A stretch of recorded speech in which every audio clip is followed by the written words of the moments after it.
So let's talk about what goes into making a great artwork. Um, there's a lot of things to take into consideration, but really to make a great artwork, one, you need an idea. You need reference photos because no artist draws just from their imagination. They use photos to help them get proportions correct or to help figure out angles. It makes an artwork more realistic, more lifelike, and it just makes an artist stronger when they're using reference photos.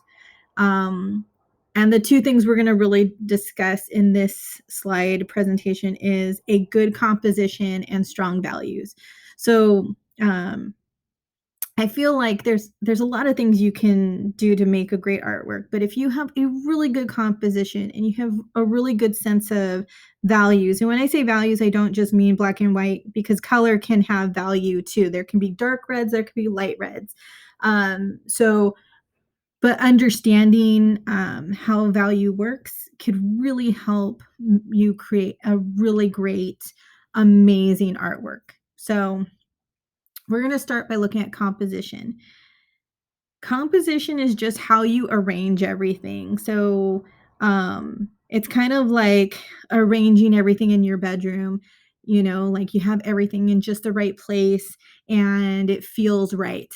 And if one thing is not in the correct spot, it feels wrong. And that's the same thing with an artwork. You can have a really beautiful artwork, beautifully drawn, well done, but if something is slightly off, it'll feel weird.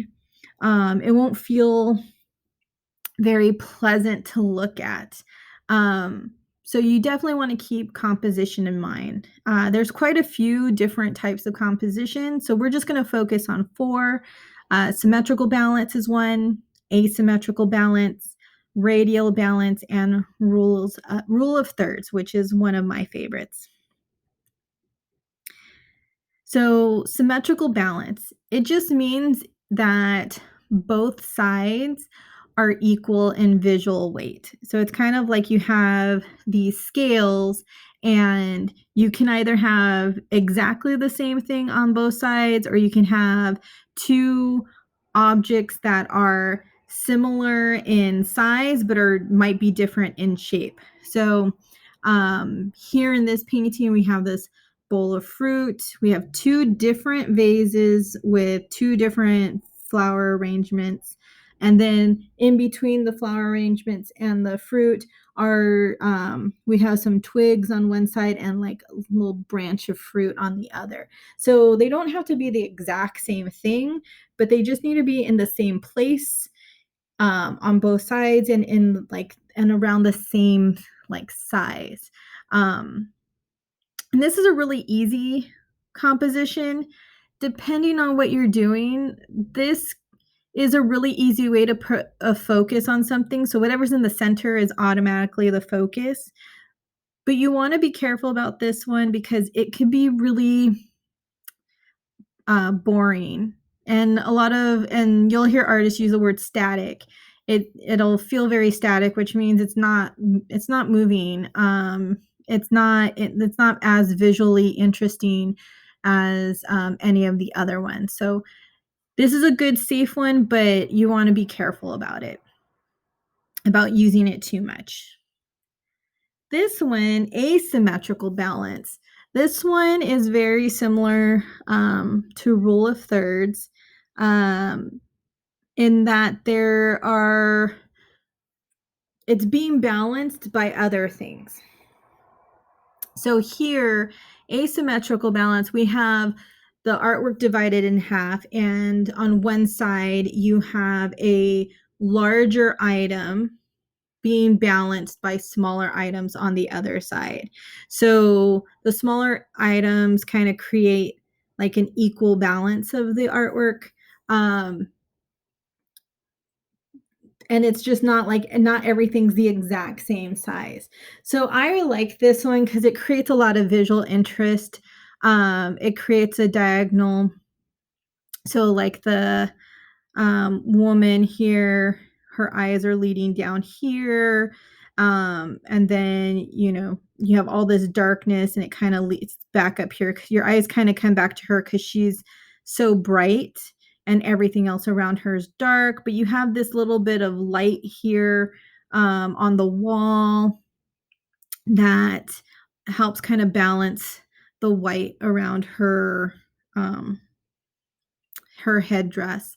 So you have a balance here that works really well. So asymmetrical balance is just one bigger item on one side, balanced by a group of smaller items on the other side. And they don't have to take up the same space. You don't really want them to take up the same amount of space. Okay. Radial balance. This means your eye is moving towards the center in a swirl-like pattern. So it's kind of like the seashell where you follow the ring of the seashell here and it leads you down into the center.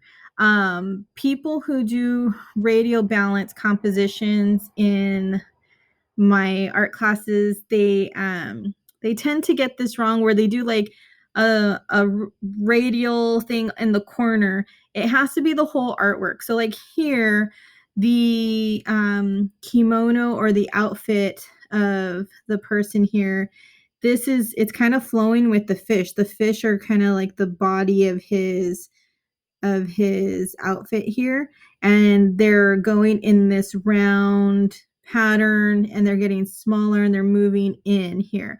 So we've got these bigger items here and they're all swirling in towards the center, and they're all leading towards his hand, the gentleman's hand, as it's painting. So when we're looking at radial balance, it's the whole painting is swirled, not a small part of it.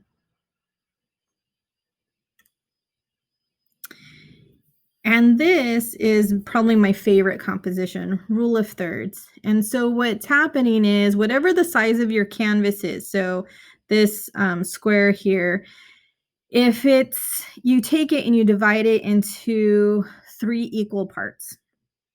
And it doesn't matter if the artwork is rectangular or if it's square, you divide it up into 3 equal parts. And whatever you want to be focused, so like here in the photo of this person on the bike, that is what we want to be in focus. That's the one thing we want people to notice first. So to make it noticeable, you put it on or really close to the lines here. Anything else you don't really want on the lines, because then that becomes like anything that gets put on those lines becomes like the focus. So you don't want to put everything on there. You just want to have usually your horizon level or your ground line is on one line, and then your object is either on 2 or 1 of the lines. Actually, sorry. The image on the bottom right, the figure standing by the pole is the focus. So the pole is really on that rule of thirds line, but the figure is right next to it. And so that brings us that brings our eyes to look at that person. The figure at the bottom, she's kind of on that line, that horizontal line at the bottom, but because she's not on the vertical line, she's not like a main focus. So you're not going to focus on her immediately. You're going to focus on the pole and the person standing. So this is definitely one of my favorites to use. It's very easy to use, and it's fail proof. And it creates a lot of energy when used correctly. You just want to be careful about putting too many things on those lines. And then you want those lines to be erased because a lot of people leave the lines there. Now, let's talk about value. Using value in your artwork is really important. You want to have a strong contrast, which means you're using a lot of blacks and a lot of whites, and you're not using a whole lot of grays, or like the middle grays. You're using it sparingly.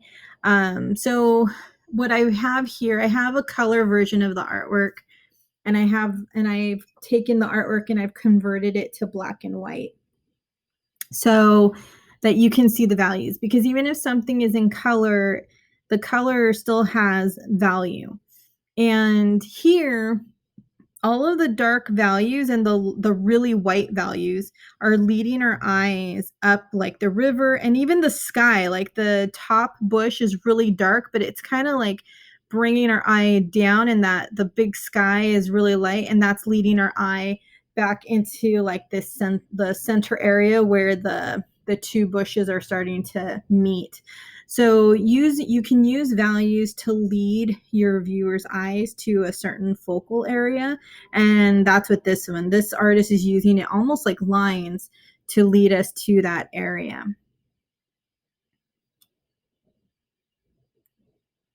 Now, and I've already said this, it doesn't matter if an artwork is black and white or in color, um, because it still applies. Like color still has value. There's light grays in this painting. There's dark, not, there's light greens, sorry, in this artwork, and there's dark greens in this painting. And those dark greens become those really dark values when we convert it to black and white, and the regular greens become like the middle values. So, and the yellow in the artwork essentially becomes our white in the black and white version. So when you're creating artwork, it's really nice to do like a value study beforehand, like a really quick one to figure out your artwork or where your values are going to go before jumping in with color. I know that's not always realistic, and it seems like extra work, but it is a good practice to have. I do have another trick, and I'll share that with you at the end so that if you don't do value studies, you can do this other trick to kind of save you time and to help you with those value contrasts. So here's another one. And here the artist is using like the dark values to lead us to that character in the center. So when the character in the center is already our focus because it's in the center, but you have like these really dark shapes on the sides, kind of like blocking it in and balancing out that dark figure.